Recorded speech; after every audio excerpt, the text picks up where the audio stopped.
Des barricades, un aspect de Bujumbura qui devient familier alors que les manifestations se poursuivent. Dès que la police les détruit, une nouvelle repousse aussitôt. Mais ces tensions affectent aussi l'économie du pays. Ce cordonnier désespère de voir revenir ses clients. Il y a beaucoup de barricades dans les routes, il y a les pierres, il y a ce qui brûle, il n'y a pas moyen de travailler, la situation est très médiocre, s'il vous plaît. Un peu plus loin, au niveau du marché de Bouiza, il y a toujours des légumes. Mais pour combien de temps? Les prix ont déjà commencé à grimper. Ici, vous voyez par exemple les tomates.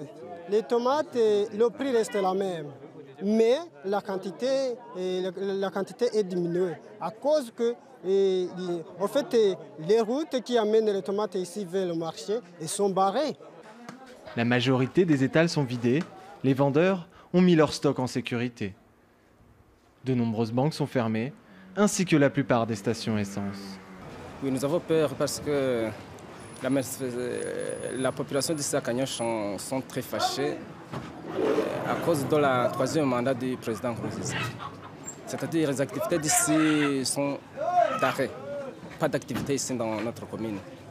Toute la vie est paralysée ici dans notre commune. Oui. Les stations sont fermées, les boutiques sont fermées, les alimentations sont fermées.